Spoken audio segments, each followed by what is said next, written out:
like to call upon Dr. Thirumalesh. He's going to speak about macular degeneration, newer targets from drugs to gene therapy. Thank you, Rohit sir, for this opportunity. Good afternoon, everyone. This is the team that sir had put together with the aim to improve what we are going to do in the future. We know that for AMD and DR, we are giving multiple injections. We want to look at a future where maybe a single-time treatment would be effective, and also develop newer treatments for dry AMD. We are in active collaboration with Dr. Sinha's lab, and our NHP experiments are done at SNEC. So I would like to acknowledge that. So AMD, we all know, is a multifactorial disease, and we know that there is both dry and wet form, and there is no treatment for any of the dry form.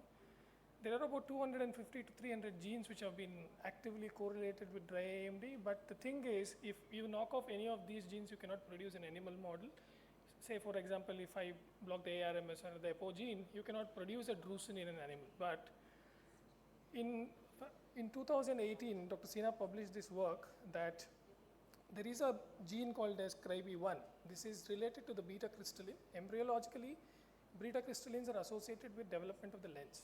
But beta crystallins also have a function where they can modulate RPE function, right? So when he knocked off the beta crystalline gene, what you saw was that there was development of drusen. So presenting to you for the first time an animal model where if you knock off a gene, it can produce AMD-like lesions in the form of drusen. You can see that after 4 months of the knockout, there is active appearance of the drusens, and this is on the left-hand side. You see a image of the fundus of the mouse where it was not knocked off, and there is absolutely no drusen.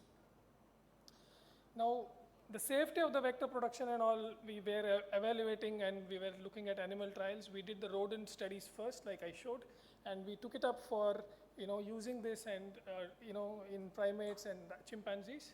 So what we were asked to show first to give the data to the FDA is it safe? So we injected it into the chimpanzees, and we studied doing OCT, and we also did histopathological studies. The OCT did not show any kind of toxic kind of reaction when we gave this drug in the suprachoroidal space. You can see high definition. These are not human OCTs. These are all OCTs of the chimps. And we also did a fluorescein time to time to check if there was any vasculitis kind of reaction, because we were injecting a vector, and we found none of this there. But we also wanted to show that there was integration of the gene therapy product which we have injected, and you can see in the green, it does definitely go to the RPE and it gets integrated into the RPE. So what I'm trying to tell is this particular gene can be used in AMD and reverse the process. What it actually does is that it makes the lysosome more efficient, it makes the cell younger, it makes the cell function like what it was 10 years back, so that the disease progression is now suddenly taken back 10 years before, so that the chance of progression to GA would be grossly reduced. So that is the concept we are working on. We have huge amount of primate data available, and this will probably go into clinical trials very soon. Now we looked at another pathway with Dr. Sinha's lab. What we looked at is there is something called a C-gasting pathway. This is already published. What we saw was that there is a cyclic AMP to GMP conversion enzyme, which is the activated C-gas. This particular thing can activate what is called as the STING pathway. What do we mean by STING? Is stimulator of interferon genes. So what is the role of it? I'll be speaking in the next couple of slides. We know that DR is a disease which is vascular in nature, but with DR studies, we learned a lot that DR is premature senescence, right? So when we looked at the mouse study, we initially looked at only the leakages when we were dealing with anti-VEGF agents. But when we looked at the protein expression, we came to know that in DR also there is a lot of cellular senescence that is happening. Glucose can make the cells age faster. Premature senescence is a feature of diabetes which is already established. And we looked at 3 important factors, which is the P16, P21, and P53. As we age, these are the markers which get more and more produced in the body. So these are definitive markers which are associated with senescence, and that we also saw in DR. So if you don't brand the disease and understand the disease, senescence can also be understood by studying DR, right? So what we did was we looked at, if in the DR part that there was a lot of inflammation that was happening, and that was directly related to the C-gasting pathway. So we had an idea that what if we block selectively the C-gasting pathway in the endothelium of the patients and also in the RPE of the patients. So I will show you this is the proposed mechanism which got accepted in JCI Insight, where we showed that cGAS sting pathway is at the heart of it. The senescence is actually dependent on this particular pathway activation, and this is what causes cellular inflammation.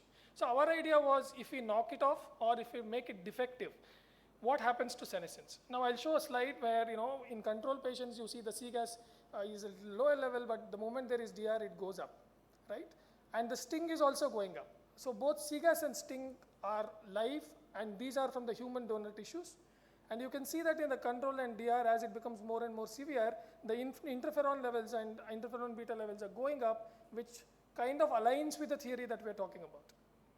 What we did next was we produced a mouse model where WT is the wild type, sting KO is the knockoff part. What we did was we knocked off the sting pathway, and we also produced the defective sting pathway.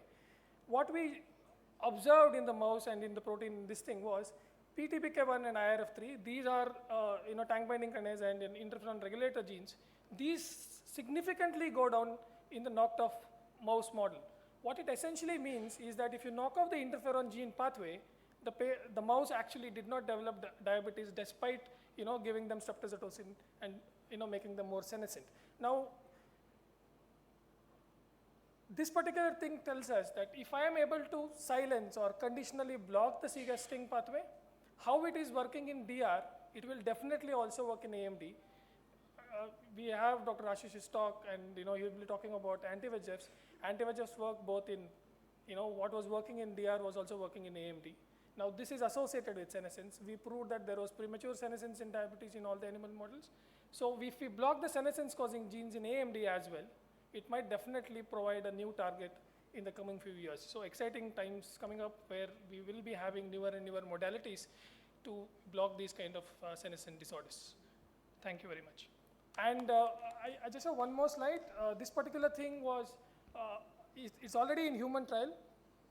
This particular paper got published in Nature, and these people actually proved our concept by using a biological and blocking the senescent proteins, and they are using it for treatment of AMD currently, and it is in phase 1 and it is showing promising results.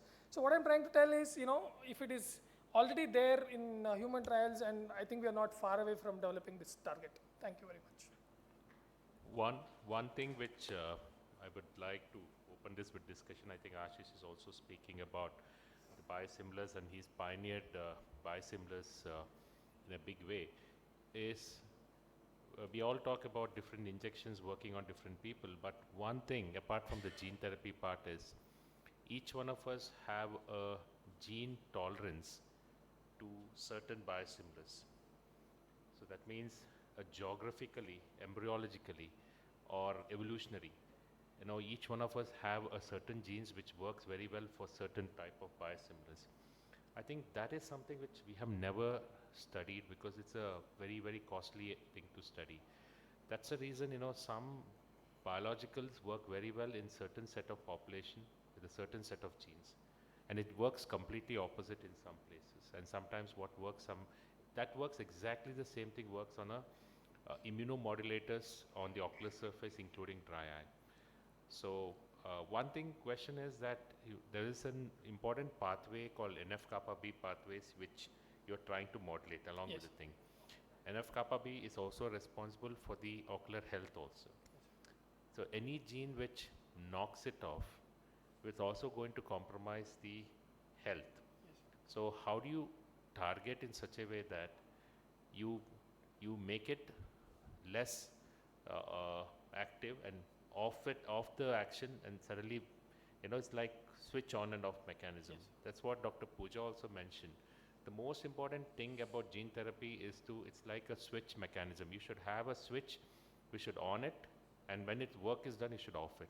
In corneal gene therapy, we use doxycycline as a means to use a switch. But what do you use here? Because it can't work forever. Exactly. What we are doing is that this particular silencing that we're doing, one is it is very localized.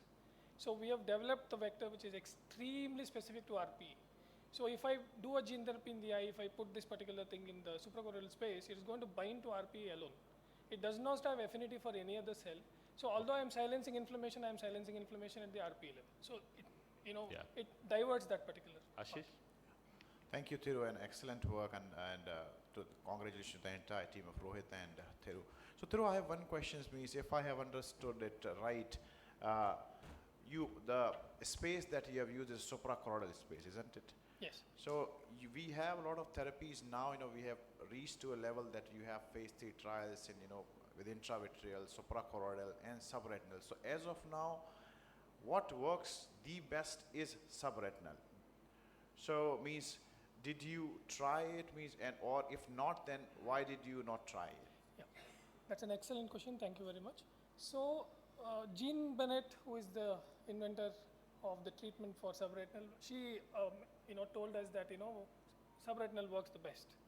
But I showed you animal trials, and I showed you the chimp data. So we have compared both subretinal injection and suprachoroidal injection, and what we found was the amount of expression that was there with subretinal injections, we were able to get it in the chimps by giving a suprachoroidal injection. Now this achieves two things.